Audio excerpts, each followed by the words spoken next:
मोहन तुझे साहब सब खुश हो गए। प्रशांत अग्रवाल साहब गया वहां पे और प्रशांत अग्रवाल ने कुएं के अंदर देखा, कोई आवाज नहीं आई साहब, एकदम सन्नाटा छा गया। मैंने कहा दोबारा ट्राई कर ले, हो सकता है टेक्निकल इशू हो गया। प्रशांत ने दोबारा ट्राई किया, कुएं के अंदर दोबारा प्रतिबिंब दिखाया, लेकिन कुएं से कोई आवाज नहीं आई। मैंने कहा लास्ट बार ट्राई कर ले, इससे बार ट्राई मत करियो, ये बोर्ड हटा देंगे।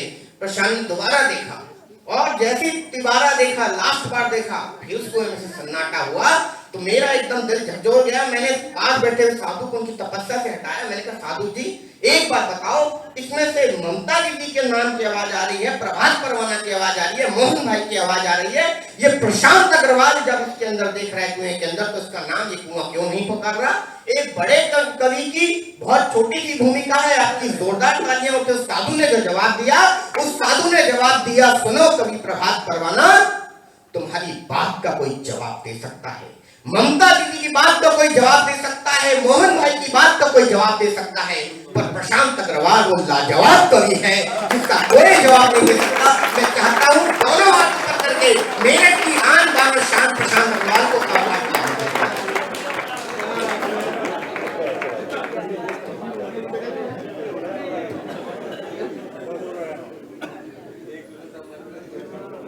मैंने अपनी तारीफ में जो जो इन्हें लिख के दिया, इन्होंने बखूबी पढ़ा और वो पढ़ना मजबूरी भी है, बुलाया मैंने। मैं बिल्कुल सही बता रहा हूँ, ये कोई ऐसी बहुत ज्यादा लंबी चौड़ी बात नहीं। मित्रों, आज अपने शहर में जब भी मैं होता हूँ तो एक अलग एहसास होता है। यकीन मानिएगा, इस मंच पे जितने भी कवि बैठे हैं, प्रभात भाई हैं, मोहन भाई हैं, हम सब लोग भारी भारी भीड़ में पढ़ने के आदी हो गए। लेकिन हमें जब हम 50,000 की भीड़ में पढ़ते हैं, 1 लाख की भीड़ में पढ़ते हैं, तो हमें ऐसा लगता है कि जैसे हम 5 स्टार होटल का खाना खा रहे हैं। लेकिन जब हम अपने शहर के उन 200-250-300 आदमियों के बीच में पढ़ते हैं, तो मुझे ऐसा महसूस होता है जैसे मैं अपनी माँ के हाथों का बना खाना खा रहा हूँ। आप लोगों को मुझे वो प्रेम देना है जिस प्रेम की वजह से मैं पूरे भारतवर्ष में यात्रा करता हूँ। मैं ऊर्जा आपसे लेने के लिए आया हूँ। मैं निवेदन करता हूँ, पहली 4 पंक्तियां, और पहली 4 पंक्तियां ये तय करेंगी कि मुझे आपके बीच में कितनी देर तक खड़े रहना है। पहली 4 पंक्तियां सुनिए आप।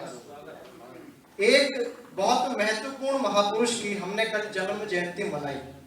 मैं छंद पढ़ना चाहता हूँ और एक महापुरुष का नाम आएगा चौथी पंक्ति में, उनके प्रति आपके दिलों में सम्मान बसता हो तो मुझे एक बार चेतना दे देना। मैं पहला छंद निवेदन के साथ पढ़ता हूँ कि बिगड़ी हवाएं सारी, बिगड़ी फिजाएं सारी, आपसे बची है अब आस, चले आओ ना। चौथी पंक्ति आपका प्रेम मांगती है कि बिगड़ी हवाएं सारी, बिगड़ी फिजाएं सारी, आपसे बची है अब आस, चले आओ ना। कोई ना बचाने वाला, रास्ता दिखाने वाला, आप पे है पूरा विश्वास, चले आओ ना। देश में अंधेरा छाया, दिन भी है घबराया, विनती है लेकर प्रकाश, चले आओ ना। एक ऐसी मूरत है, देश को जरूरत है, दोबारा से नेताजी सुभाष, चले आओ। एक ऐसी मूरत है, देश को जरूरत है, दोबारा से नेताजी सुभाष, चले आओ ना। दोबारा से नेताजी सुभाष, चले आओ ना। हाथ में हमारे ब्रज खंड है प्रचंड आज। क्या है हिंदुस्तान का शौर्य, हिंदुस्तान के पराक्रम की पंक्तियां पढ़ना चाहता हूं। अंतिम पंक्ति आपकी चेतना मांगती है कि हाथ में हमारे ब्रज खंड है प्रचंड आज, इसे कोई भूल से भी माने बालू का नहीं, रोकना तो चाहा इसे कितने धुरंधरों ने, रथ ये हमारा पर किसी से रुका नहीं। 65-71 में जिसने चटाई धूल, वही बल बाजुओं में अभी है चुका नहीं। लाख विपरीत परिस्थितियों के बावजूद मेरा ये तिरंगा आज तक भी झुका नहीं। मेरा ये तिरंगा आज तक भी झुका नहीं। भारत की शान को बिगाड़ने में जो लगा हो, एक बार हमें वो लफंगा मिल जाए। बस हिंदुस्तान का सैनिक हिंदुस्तान की सीमा पर 24 घंटे तैनात रखता है। एक बार अफसर हुआ बाघा बॉर्डर पे, मैंने कविता पढ़ी, लौटते समय हिंदुस्तान के वहां पर जो सैनिक तैनात थे उनसे मैंने एक प्रश्न किया। मैंने कहा आपकी अपनी कोई व्यक्तिगत इच्छा रहती होगी, हिंदुस्तान में जितने भी आदमी हैं, हिंदुस्तान में नहीं पूरी दुनिया में जितने भी आदमी हैं, सबकी अपनी कुछ ना कुछ व्यक्तिगत इच्छा रहती है। आप सब लोग हिंदुस्तान की सेवा करते हो, 24 घंटे तैनात रहते हो। मैं आपसे जानना चाहता हूं कि आपकी अपनी व्यक्तिगत इच्छा क्या है। अगर सैनिकों ने जो अपनी इच्छा बताई आप लोगों को लगे उसका सम्मान होना चाहिए तो उनके सम्मान में तालियां बजे। मैंने केवल तुकबंदी की है, जवाब उनका है। छंद मेरा सुनिएगा कि भारत की शान को बिगाड़ने में जो लगा हो, एक बार हमें वो लफंगा मिल जाए बस। दाल रोटी मिलती रहे सदा ही जीवन में, पानी पीने के लिए माँ गंगा मिल जाए बस। गाड़ियों की बंगलों की चाहत नहीं है कोई, अंतिम विदाई को पतंगा मिल जाए बस। अंतिम पंक्ति समझ लीजिएगा। गाड़ियों की बंगलों की चाहत नहीं है कोई, अंतिम विदाई को पतंगा मिल जाए बस। केवल एक है तमन्ना जीवन की ये हमारे, मरने पे हमको तिरंगा मिल जाए। केवल एक है तमन्ना जीवन की ये हमारे, मरने पे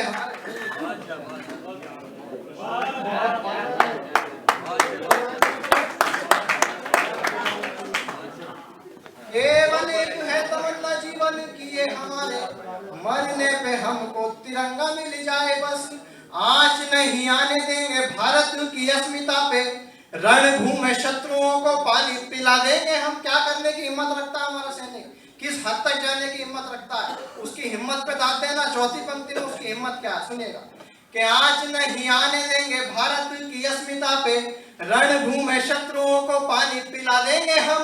जो भी घुसपैठ करने की सोचेगा यहाँ पे, दावा है हमारा उसे मुंह की खिला देंगे हम। अपनी पे आ गए तो छोड़ेंगे नहीं किसी को, सारे गद्दारों को जड़ तक हिला देंगे हम। दिल्ली का सिंहासन अगर हमें बोल दे तो पूरा पाकिस्तान भारत में मिला देंगे।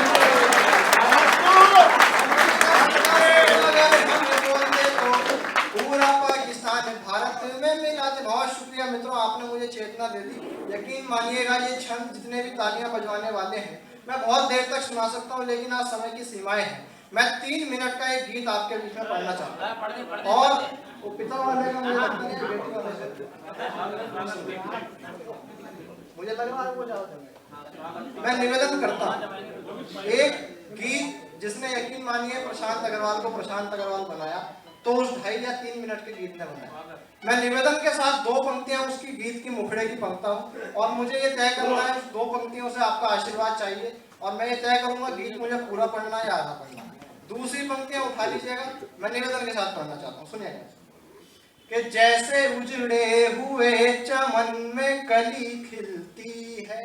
दूसरी पंक्ति उठा लीजिएगा कि जैसे उजड़े हुए चमन में कली खिलती है, जैसे उजड़े हुए चमन में कली खिलती है, जैसे उजड़े हुए चमन में कली खिलती है, वो है किस्मत के धनी बेटी जिन्हें मिलती है, वो है किस्मत के धनी बेटी जिन्हें मिलती है। बहुत शुक्रिया। बंद हाजिर करता हूँ वो एहसास जो मैंने देखा है, पंक्तियों में पिरोने की कोशिश की, आप लोग महसूस करेंगे। मेरा निवेदन के साथ ये बनता है कि पापा से मांगना अधिकार से उनका बटुआ, प्यार से पूछना कि सर में दर्द कैसे हुआ, उनके घर आते ही ये पूछना क्या लाए हो, डांट कर कहना कि घर देर से क्यों आए हो। जिंदगी का सफर ही नहीं लगता है। अगली पंक्ति संभालना। जिंदगी का सफर ही नहीं लगता है, जिंदगी का सफर ही नहीं लगता है, बेटियां ना हो तो घर ही नहीं लगता, बेटियां ना हो तो घर ही नहीं लगता है। अपने हाथों से जो कुर्ते का बटन सिलती है, वो है किस्मत के धनी बेटी जिन्हें मिलती है। अंतिम पंक्तियां इस गीत की समर्पित करता हूँ। जैसे आपने अब तक सुना, मुझे ऐसी विदाई दे दीजिएगा। आज मेरा काव्य पाठ करना सफल हो जाएगा। अंतिम मन समर्पित करता हूँ कि बेटियां घर में है इससे बड़ी दौलत क्या है, बेटियां पास है इससे बड़ी जन्नत क्या है, काम जो भी कहो दिल से वो बहन करती है, और पत्नी है जो हर दर्द सहन करती है, बेटियों की जहां इज्जत ही नहीं होती है। इस गीत की सबसे नाजुक पंक्ति सौंप रहा हूं, आपका कर्तव्य है इसको संभालना। बेटियों की जहां इज्जत ही नहीं होती है, बेटियों की जहां इज्जत ही नहीं होती है, उनके घर में कभी बरकत ही नहीं, उनके घर में कभी बरकत ही नहीं होती है। ऐसा बोला न करो बेटी नहीं झिलती है, वो है किस्मत के धनी बेटी जिन्हें मिलती है।